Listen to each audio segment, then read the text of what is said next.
some time now, the demand for local used cars has been on an upward trajectory, and so has the price. There's this segment of the Kenyan market that would rather spend a million shillings to get a local used crossover rather than buy a foreign used compact small car, because currently a million shillings can only get you foreign used cars such as the Vitz, Demio, and Nissan Note.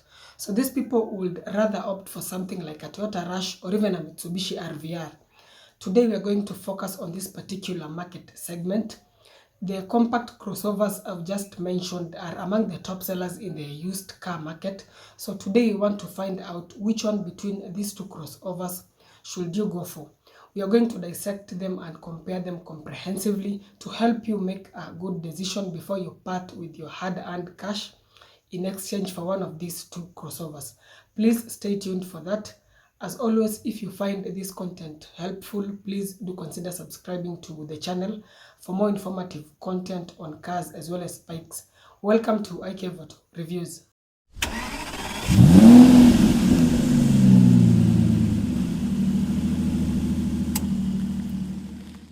So the Toyota Rush is ideally a rebadged Daihatsu Terios, and the particular one we'll be taking a look at is the second generation, which was in production from 2006 till 2016.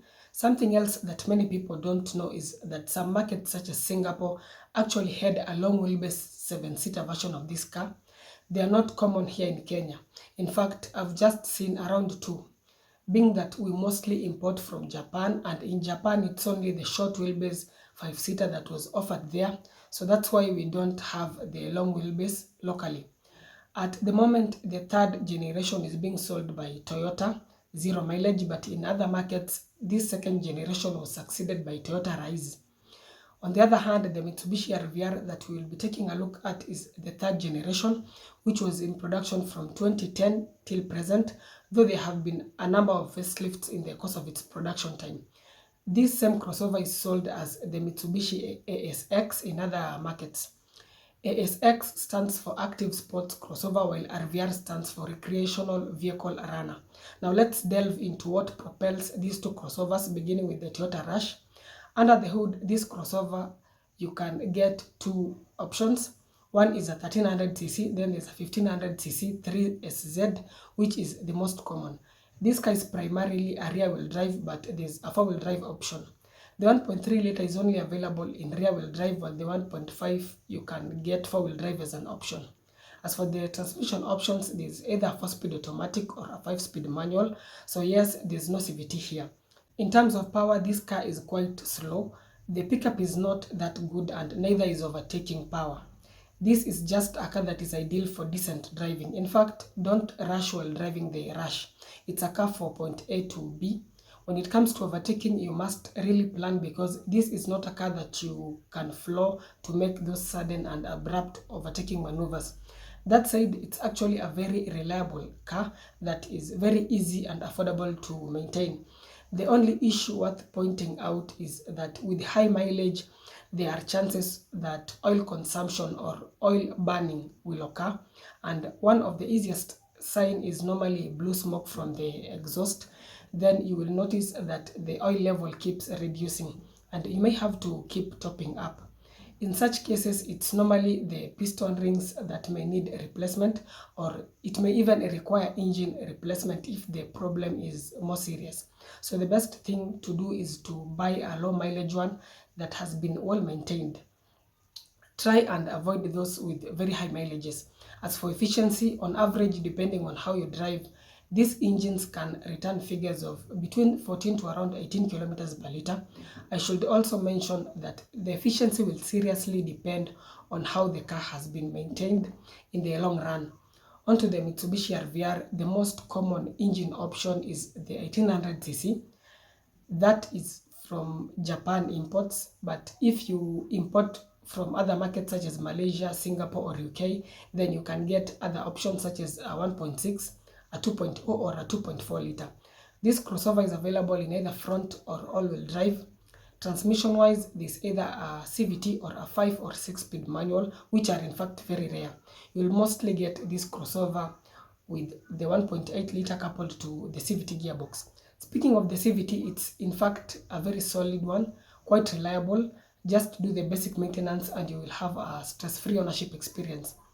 Even the engine is very reliable, nothing much to point out. Some variants even have paddle shifts to give you that impression that you are changing gears, but in actual sense you are not, because CVT boxes have infinite number of ratios, but there are no actual gears. Performance-wise, just like the Toyota Rush, speed pickup is quite lethargic. You must plan for overtakes. It's a crossover that is just meant for decent driving. In fact, with 5 passengers and cargo on board, you will really feel the engine straining, especially when going up an incline. Consumption-wise, expect anywhere between 13 to around 16-ish kilometers per liter.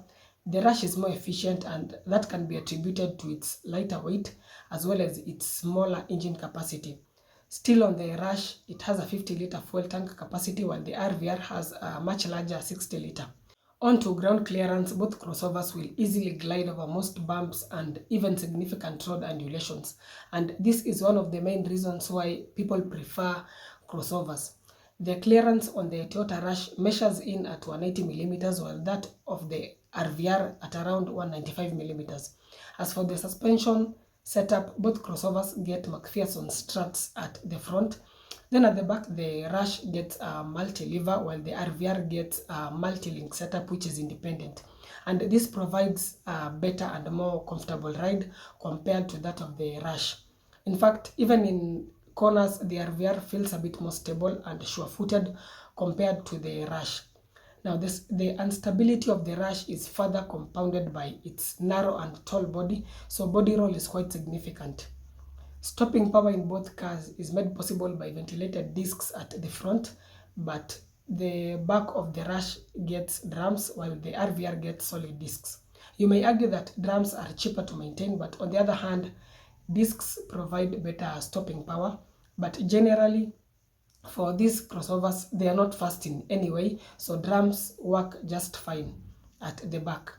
The carb weight of the Rush measures in between 1150 to 1235 kgs, while that of the RVR measures between 1370 to 1485 kgs. Now, do take note that the variants with the 2.4 liter having all-wheel drive are the heaviest. What about safety? The Rush does not come with advanced safety features such as blind spot detection and lane departure alert. It instead just gets the normal conventional features such as driver and passenger airbags, ABS, brake assist, ESP, and traction control. Then as for the optional features, depending on the trim level, you can get side and curtain airbags. The RVR, on the other hand, is a bit better, especially if you go for the more recent models, like from around 2015-2016. They can come with advanced features such as collision mitigation and lane keeping assist. But as for the standard features, it comes with the driver and passenger airbags, ABS, and brake assist. Then the optional features include side and curtain airbags, hill assist, as well as the aforementioned lane departure alert and collision mitigation. So generally, the more recent models of the RVR are safer. Now, depending on the trim level, the Toyota Rush can come with optional features such as downhill ascent control, which typically controls the speed at which the vehicle moves down a slope. Then the other features are alloy wheels, keyless entry and go, navigation, steering audio controls, front armrest, and projector headlights. Then the RVR, on the other hand, can come with even better features such as panoramic glass roof, cruise control, leather interior, and a premium Rockford Force-Gate audio system. So generally, in terms of the features, the Mitsubishi RVR wins hands down. It's more of a premium offering compared to the more basic Toyota Rush. So how much will this crossover set you back at? A 2016 model of the Toyota Rush is going for between 2 to around 2.35 million, though the local used models are starting from as low as 700,000 shillings, depending on the mileage and condition. But a good one will set you back from around 1 million shillings and onwards.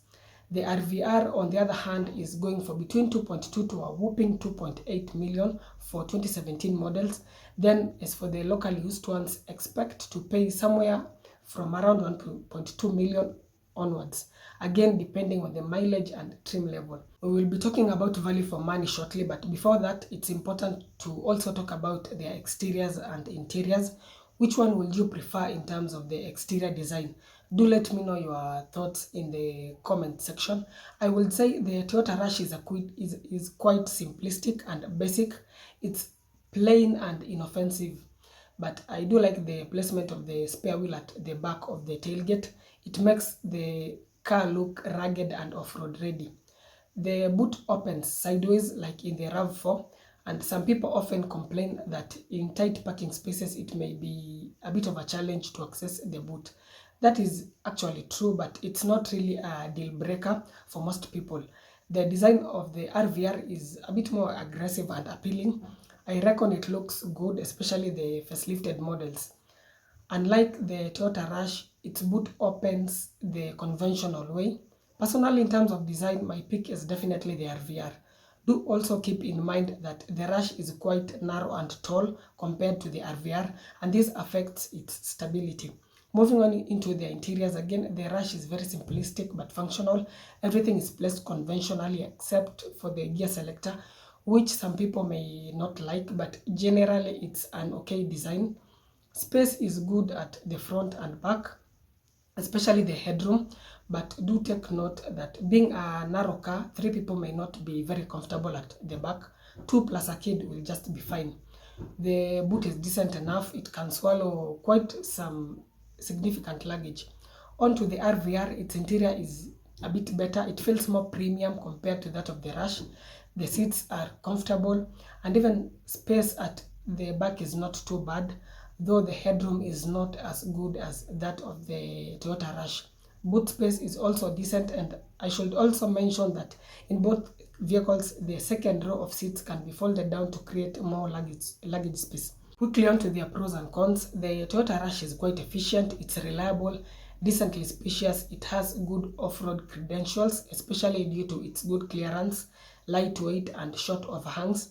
Its 4-speed automatic is also quite good for off-roading. It's not like some CVTs which tend to overheat while off-roading. Another pro is its hardy and robust build quality. It's a crossover that can handle off-road courses quite well.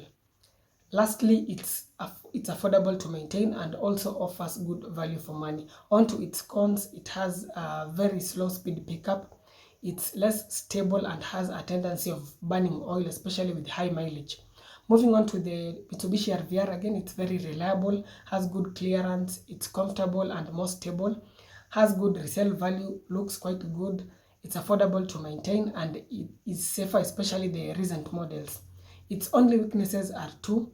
One is that the recent models are quite overpriced. Then secondly, it also has slow speed pickup. So with all that said, which crossover should you go for? To put it very simply, the Toyota Rush is more affordable, but it is more hardy and rugged. It's a basic car devoid of any modern technologies. The RVR, on the other hand, is more comfortable, it's stable, it's safer, and is more feature loaded. So this is the verdict.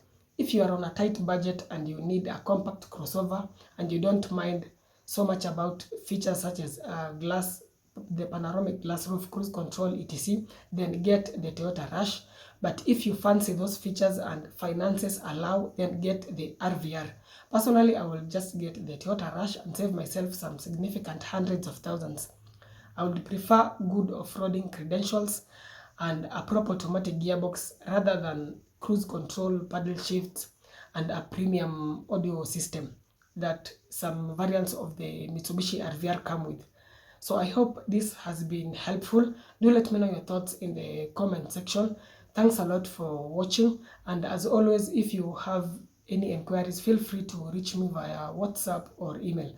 That's it for today. Stay safe, ride and drive safe, and see you in the next one. But before you go, please don't forget to hit that subscribe button.